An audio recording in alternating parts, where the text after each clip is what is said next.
Republicans are celebrating after a Virginia court ruled against Democrats' redistricting effort, calling the referendum unconstitutional. Now, remember, they just won and thought they were, going to have a field day pushing out Republican vote representation in their state. Well, now a judge has issued an injunction blocking certification of those election results. Again, it's only been a couple of days, just Tuesday, since the Democrat power grab, as it's been called, passed by just 3% of the vote. And more than 3 million people voted, so that was tight.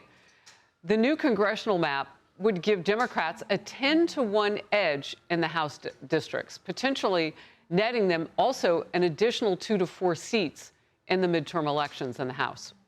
Republicans point out that 1/3 of Virginia's voters are registered Republicans. So who will represent them? Former Virginia Attorney General Ken Cuccinelli says Democrats have a price to pay now.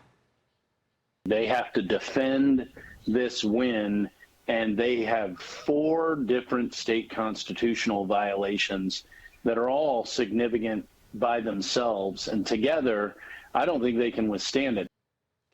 The state's current attorney general says he will appeal the judge's decision. And here's a quote: Virginia voters have spoken, and an activist judge should not have veto power over the people's vote.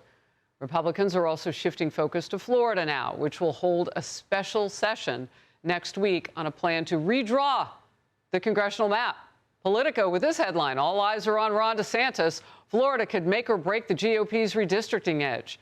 The House's top Democrat has this warning for Florida. Our message to Florida Republicans is F around and find out.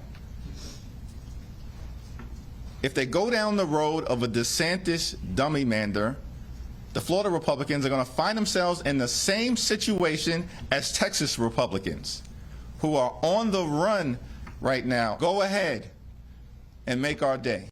Okay, that's a violent reference. There's a whole lot going on there. Florida's Governor Ron DeSantis. I will pay for you to come down to Florida and campaign. I'll put you up in the Florida governor's mansion. We'll take you fishing. We'll do all this stuff. There's nothing that could be better for Republicans in Florida than to see Jeffries, Hakeem Jeffries, everywhere around this state. Voters will not like what they see. They will not want that type of ideology. And so the door is open. The invitation's out there. Jim Trusty, a former DOJ prosecutor. Look, let's first of all just deal with the legality of this. This was a big, important move, and so quickly after that election. Yeah, I mean, look, Virginia, like a lot of states, has constitutional procedures in place for when you want to make big changes by referendum. And I think what happened here, according to Cuccinelli, and I think he might be right, that the Democrats rushed this out. They wanted to get this done long before the midterm, redistrict 10-to-1. And Harris, aside from the constitutional law part of this, facts matter. Underlying facts matter. You've got a governor who ran for office saying gerrymanders are terrible. Her only justification now is, well, they started it. And then you've got a 10-to-1, as you reported, a 10-to-1 change from what was 6-to-5. Those underlying facts are hardly the moral high ground that you would want if you're trying to defend the Democratic regime here. So I think Cuccinelli is more than a good match for Jay Jones on litigating this through the Virginia High Court. Hakeem Jeffries, leader among Democrats in the House, lowers the bar every time that we see him, it would seem, with his language. But that last bit that he said, make our day, the gun-toting characters that Clint Eastwood played, that's what comes to mind with that. And that's not helpful in this scenario, especially when you have an entire state, 1/3 of the voters, now with very little representation if this map hits. You would think that Democrats would at least want to reach out, but maybe not. Yeah, I got to tell you, I have fatigue from this alpha male effort of particularly Democrats to cuss every time they're on the record. Wow. Like suddenly that makes them look like they're Clint Eastwood. It's not working. They say that, then they go back to wearing skinny jeans and playing hacky sack. So, I think DeSantis got the better of that little fight too, in terms of saying, come on down, we'd love to have you walk around Florida and alienate the rest of the voters. The big question, though, does this get flipped because of what Republicans can do and prove that there's such an imbalance of representation in Virginia, or does Florida really have to bring it to balance that out in the House? Yeah, I mean, more of a political question than a legal one. Look, I think DeSantis is probably going to be smarter and more careful about adhering to process, whatever he does here. And so we have to take a wait and see. But all signs from the Virginia courthouse is not good for this change in terms of the gerrymandering of Virginia. DeSantis also JAG in the military, so an attorney in his own right. We'll get to this. A major legal victory for the Trump administration and its fight to crack down on illegal immigration. A federal appeals court blocked California's attempt to force Immigration and Customs Enforcement, or ICE agents, to display identification during operations. The court also struck down a ban on ICE agents wearing masks. Acting Attorney General Todd Blanche calls it, quote, another decisive victory in the administration's effort to remove illegal aliens from this country, end of quote.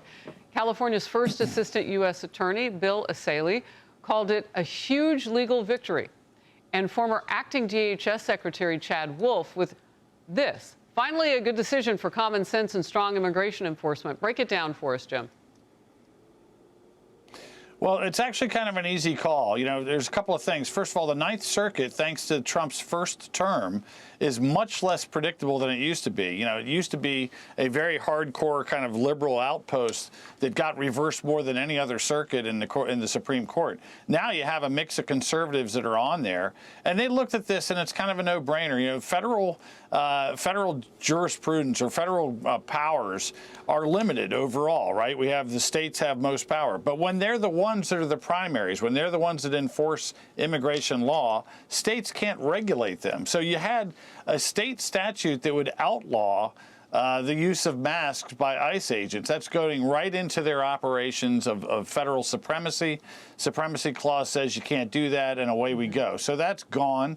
I think the real story behind all of that is there had to have been lawyers that sat down with Gavin Newsom and said, look, this part may feel good, it may sell well for a few minutes of ICE hatred, but it's not going to withstand any scrutiny. And I think that's the sick part of this, is that they knew that going in, and the Supreme Court just reaffirmed the common sense ending that you can't micromanage the federal government from the state.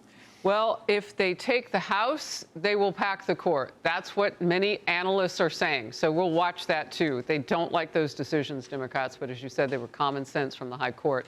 Good to see you, Jim. Thank you. Be sure to like and subscribe for all the Fox News latest on YouTube, and catch full shows streaming now on Fox One.